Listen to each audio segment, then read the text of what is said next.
Welcome back. Well, 25 of Australia's 29 aid investment plans have expired in recent years, while the 4 remaining ones with Vietnam, Myanmar, Burma, Laos and Tuvalu are due to expire in July this year. It's all sparking calls for a major overhaul of Australia's development or foreign aid program to ensure we don't become irrelevant in the Asia-Pacific region as China boosts its spending more and more. Sky News host of Outsiders, Rowan Dean, joins me now live from Sydney.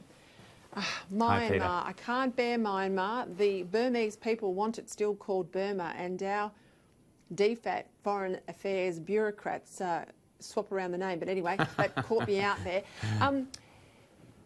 Foreign aid is a vexed issue. I am all for spending money in our region. I think that is smart, and we are a big Western and wealthy nation, and I agree that's where our priorities should be.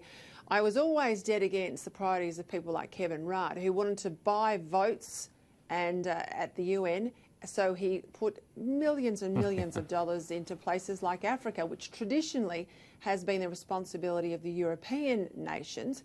Now, a lot of these countries we just talked about, the 29 plans up for renew, they're all in and around our region. So should we do more, Rowan?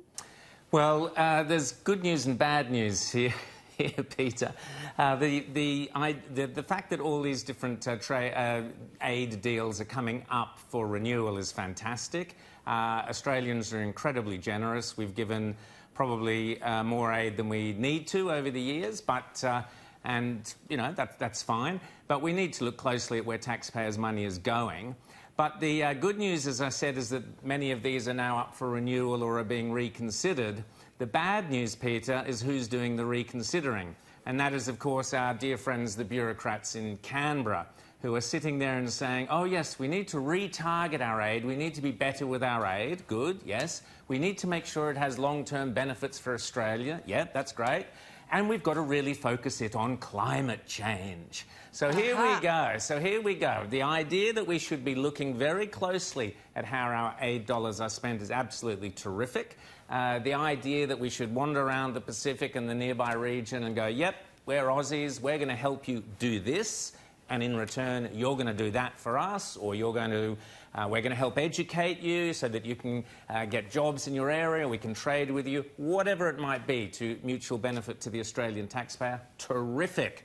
But we now know that that's not what is going to happen. We've got these lovies in Canberra who are sitting around going, oh, those islands might be sinking, so let's sink some Australian tax dollars down into that mosh pit with it. Jump in there. Yeah.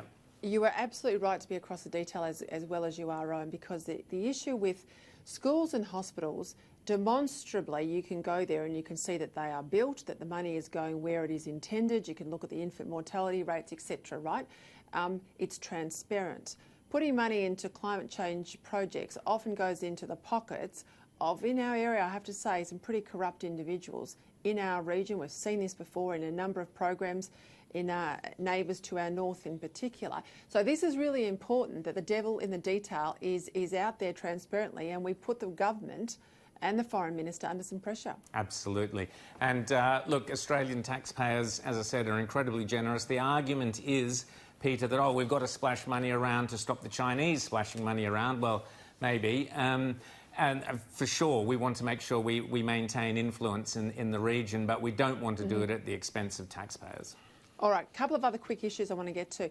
The New South Wales Speaker of the Parliament is considering whether Shooters, Fishers and Farmers MP Helen Dalton should be referred to the powerful Ethics Committee. Now, this is all over allegations regarding policy changes she's been pushing for that could generate her personally a $1 million windfall, because she owns, I think the number is about $17 million of water entitlements in the Murray-Darling Basin. What do you make of this?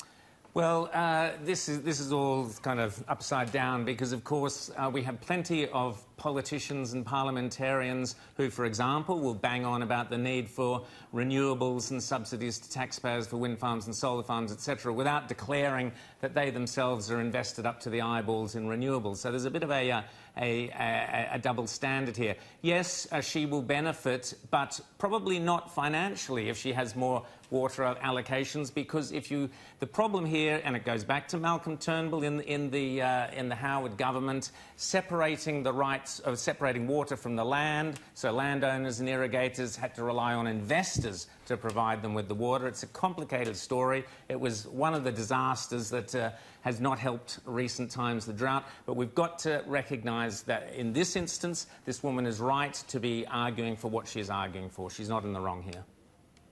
Now, John Warner, ANU Australia New Zealand School of Government professor, calls Jacinda Ardern, his words not mine, she's regarded as a bit of a show pony, he says, who is not delivering.